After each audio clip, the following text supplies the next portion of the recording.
지난 강연에서는 미국 패권의 변화랑 혼돈의 시대의 특성이 어떻게 진행되는지에 대해서 다뤘습니다. 우리 대한민국의 동맹이자 우리에게 실존적 이슈이기 때문입니다. 그런데 이 패권국을 이끄는 리더가 당연히 미국 대통령입니다. 그런데 우리는 과연 미국의 대통령을 생각만큼 잘 알고 있는 걸까요? 막연하게 슈퍼파워의 슈퍼맨 정도로 알고 있는 건 아닐까요? 전 반대로 오늘날 최근의 미국 대통령들은 거의 이 미션 임파서블 영화에 나오는 주인공처럼 사실상 불가능해 보이는, 어쩌면 더 세게 얘기하면 실패가 예정돼 보이는 그런 과제 속에서 허우적거린다고 저는 생각합니다. 오늘은 그 중에서도 우리의 삶과 밀접한 관련이 있는 2000년대의 대통령들, 즉 부시, 오바마, 트럼프, 그리고 오늘날 바이든을 소개하고자 합니다. 그래서 오늘 강연 주제는 슈퍼맨 미국 대통령의 불편한 진실입니다.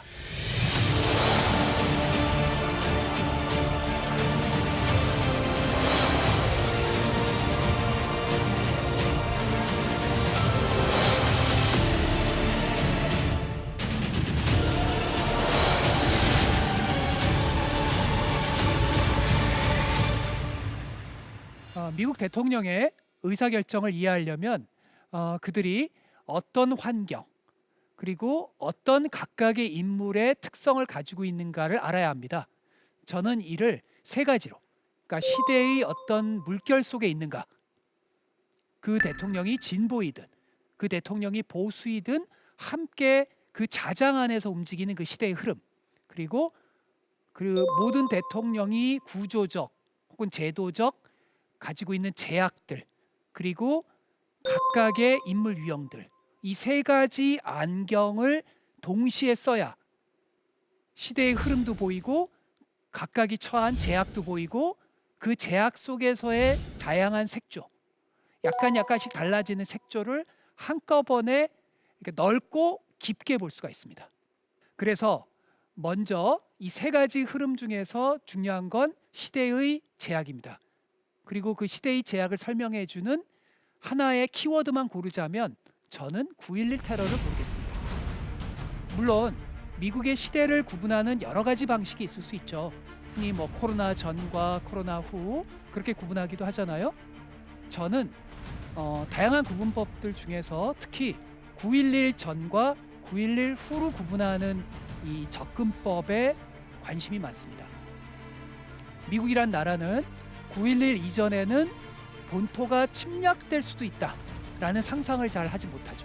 소말리아에 혹은 이라크에 이런 전쟁에 대해서는 CNN에 그 내용이 나오지, 미국의 본토에 침략되거나 테러리스트 이런 건 잘 상상을 못했죠. 물론 과거 역사 속에는 있었지만 백악관이 침탈당하기도 했지만 그거는 오래전 역사죠. 그런 점에서 자신의 본토라는 거는 거의 불가침의 영역이라고 생각했던 미국인들의 정신세계에 9.11 테러라는 건 그거는 수십 년이 가는 충격이죠. 근데 이게 우리는 사실 잊었는데요. 어쩌면 이것은 성공의 역설이기도 합니다. 걸프전 기억나시나요? 이 걸프전 하나의 이 전쟁으로 미국은 과거의 트라우마를 완전히 날려버립니다. 그러니까 미국의 역사를 공부하면 베트남 전쟁으로 인한 미국이란 초강대국이 패배할 수 있다는 것, 이게 상처로 남거든요. 그 이외 모든 외교 정책의 그림자처럼 드리워집니다. 근데 걸프전으로 이 상처가 다 사라집니다. 왜? 쉽게 전쟁에서 이기면서 그래, 우리는 이제 베트남전 잊어도 돼. 이제 우리 앞으로의 미래는 미국이란 나라를 우리 스스로 자랑스럽게 제국이라고 불러도 돼.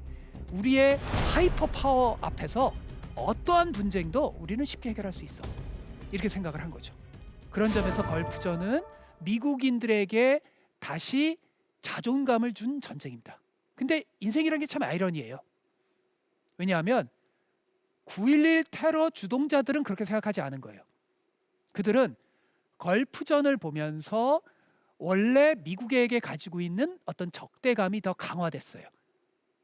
미국이 이제 중동에서 보다 본격적인 군사활동을 하고, 그리고 그들 입장에서 미국은 일방주의적 패권을 더 거침없이 행사한다는 것에 대한 어떤 분노 같은 것이 테러의 직접적인 계기로 작용합니다.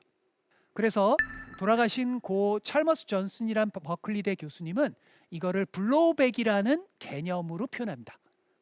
CIA에 많이 자문하셨던 이 고 찰머스 교수님께서는 이게 CIA 작전 용어를 활용하신 겁니다. 작전 용어로 의도하지 않은 CIA 작전의 부작용을 블로우백이라고 부릅니다.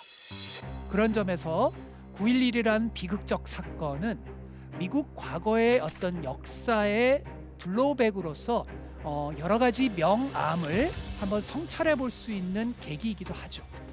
그런데 그거를 직접 당하는 미국인들의 입장에서 그것이 그러한 긴 호흡의 성찰이라기보다는 트라우마로, 그리고 직접적인 분노의 표출로 안타깝게 나옵니다.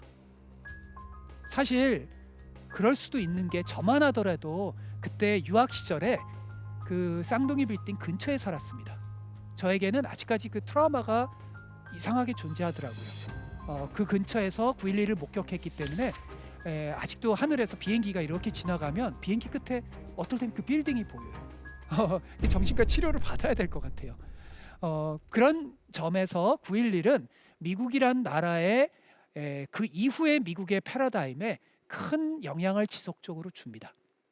그리고 이제 우리는 테러와의 전쟁이란 표현을 너무나 당연히 듣죠. 근데 다시 한번 생각해 보면 테러와의 전쟁에서 그 테러라는 게 어떤 인물이죠? 인물이 아니잖아요. 개념이잖아요. 그러니까 우리가 개념이랑 전쟁을 하는 거잖아요. 그러니까 테러와의 전쟁이라고 규정하는 순간, 그 프레임을 그렇게 하는 순간, 우리는 구체적인 어떤 후세인과의 전쟁은 후세인이 없어지면 되잖아요. 정권 교체되면 되잖아요. 근데 테러와의 전쟁하는 순간 우리 인류에서 테러는 어디선가는 발생하죠. 그러니까 영구적 전쟁이 되는 거예요. 영구적으로 테러를 준비해야 되는 거예요. 영구적으로 긴장해야 되는 거예요. 모든 삶이 이 안보의 논리 앞에 종속되고 산업조차도 종속되는 거예요. 그래서 2000년대 이후 대통령의 시대적 의사결정에서 중요한 변수로서 저는 9.11의 진보 대통령이, 9.11의 보수 대통령이 어떻게 대응하는가를 중요하게 생각합니다. 두 번째로 모든 대통령이 직면한 제약, 구조적 제약입니다. 아주 과거보다 더 험난해진 제약입니다. 미국이라는 나라가 사실은 굉장히 독특합니다. 하나의 국가이기도 하고 전 세계를 자기 품속에 품고 있기도 합니다. 비유하자면 과거 파리드 자카리가 비유했나요? CNN의 이 정치평론가. 북유럽과 중동이 한 국가 내에 존재합니다. 생각해 보세요.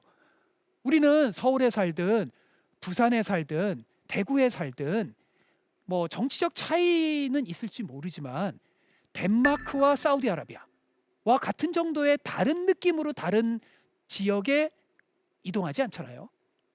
미국은 그런 느낌이 듭니다.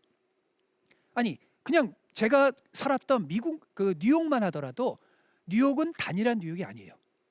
제가 맨하탄에서 딸을 키울 때는 그 학교는 국기에 대한 맹세라는 개념 자체를 아예 상상할 수 없습니다. 어느 학부모가 우리도 국기에 대한 맹세 이런 거 해야 되지 않습니까? 하면 갑자기 아마 왕따 당할걸요? 맨하탄의 그 학교는 굉장히 진보적인 학교입니다. 부모들이. 근데 9.11 테러로 맨하탄에 너무나 제가 살던 곳이 힘들어져서 퀸즈 지역으로 이사를 갔더니 아침마다 이사를 갔는데 당연히 국기에 대한 맹세, 우리도 옛날 과거 시절에 했던, 그러니까 뉴욕의 맨하탄과 그 위에 뉴욕은 상당히 다른 거예요. 근데 이거를 뉴욕 내에서 확장해서 생각해 보세요. 동부 뉴욕과 뉴올리안즈라든지 이런 데를 비교하면 가치와 라이프 스타일과 어떤 아젠다에 대한 관점들이 다르죠. 전반적인 경향이 말입니다. 그러면 생각해 보세요. 이 경향이 갈수록 커지고 있으면 문명의 충돌이란 비유적 표현까지 할 정도로, 그러면 거의 통치 불가능한 상황에 직면하죠. 낙태 같은 이슈들. 거의 문명의 충돌입니다. 거의. 안정적인 통치 자체가 이루어지기가 어렵습니다. 다수 연합이 힘듭니다. 양극화가 심해지면 집토끼 서로 차지하는 게임이잖아요. 중도는 좁아들고. 그러면 매 선거마다 아슬아슬한 의석수를 겨우겨우 유지해가요. 그러면 여러분이 대통령이라고 상상해 보세요. 아슬아슬한 의석수, 다음 선거에서 한 석 차이로 질지도 모르는데 대담한 아젠다가 가능할까요? 가능하기 힘들어요. 과거 좋았던 시절은 지난 겁니다. 그리고 또 하나의 제약, 미국은 의회가 굉장히 강해요. 어떤 사람은 미국을 대통령 중심제라고 하는데 정확한 표현은 아니에요. 오히려 의회 중심제에 가깝습니다. 단지 대통령이 상징이고 훨씬 더 어떤 그 언론에 많이 나올 뿐이죠. 그리고 대통령과 자기 정당이 명령하는 관계입니까? 아니에요. 협력의 관계예요.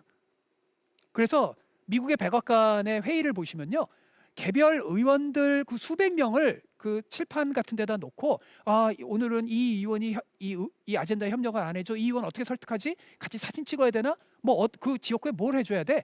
개별 의원 하나하나가 백악관 입장에서 굉장히 소중해요. 그 여론조사에서 조금 지지율 떨어지잖아요. 백악관 회의 비상 걸립니다. 뭐 조금 뭐 한 5% 떨어지면 천만의 말씀. 그래서 제왕적이기라기보다는 여론에 취약한 대통령입니다. 그리고 미국의 대통령은 미국만 통치하나요? 아니죠. 처음에 이름 들어보지도 못한 곳조차도 개입해야 됩니다. 아무런 사전 지식도 없지 말입니다. 미국의 특히 대통령들은 중국과 달리, 유럽과 달리 사전 인턴 훈련이라는 게 없거든요. 인기 얻으면 갑자기 어느 날 졸지에 스타가 되는 나라 아닙니까? 그러니까 실제로 어떤 회의에서는요, 백악관의 회의가 열렸어요. 분쟁 지역의 그 어떤 그 브리핑을 하는데 그 참모들 중에 일부가 근데 그게 어디야? 이 코소보가 저기란 얘기야? 보스니아가 여기야? 하고 그 처음에 논쟁을 합니다. 그런 거예요. 미국이란 나라가 유라시아 끝에서 끝까지를 그 전 지구적 네트워크를 지배하다 보니까 많은 경우에 개입을 해야 되는데 그 개입하는 나라가 어딘지 중학교 고등학교 때 배운 적이 없거든요. 그러니까 저는 미국 대선 후보들이 대선 캠페인하면 신기해요. 그 모든 나라들 어떻게 이름을 외우지? 그런 거죠. 그리고 식민지도 없죠. 이제 돈도 많지 않죠. 국내 여론은 야, 너 국내나 잘해라 그러죠. 그러다가 대회 개입을 했는데 미군 한 명이라도 어디서 포로로 잡히거나 이러면 막 그거 가지고 방송들은 막 난리가 나죠. 저는 그래서 거의 미션 임파서블의 상황에 직면했다고 봅니다. 근데 이러한 제약 속에서도 조금씩 그 색조들이 달라지는 거예요. 개성들이 다 인물마다 다른 거 아니에요?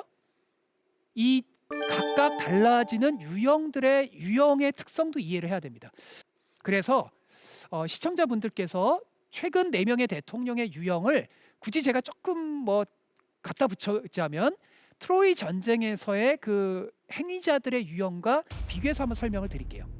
저는 이후에 다시 자세히 설명을 하겠지만 조지 W 부시 트로이 전쟁에서 그리스 동맹의 그 수장인 아가멤논 유형으로 구분을 합니다. 아가멤논 기억나시나요? 트로이의 왕자에 의해서 자신의 동생의 부인이 납치되잖아요. 근데 이 사람은 납치가 중요하지 않아요. 그냥 분노하는 척하죠. 그걸 핑계로 해상 패권 질서를 재편하려고 합니다. 뭐가 떠오르시죠? 부시가 이라크 침공한 게 그런 거죠. 대량 살상 무기는 핑계였죠. 그 이후에 오바마가 집권합니다. 오바마는요, 부시의 일방주의에 비해서 뭐예요? 다자주의, 연합을 중시하죠. 항상 그랬던 건 아니지만 트로이 전쟁에서 동맹을 강조했던 사람 누구죠? 오디세이. 아가멤논은 그냥 전략적 지혜가 없었어요. 오디세이는 동맹을 규합하고 때로는 전략적 조언을 통해서 관리해 나갑니다. 고뇌의 인물이죠.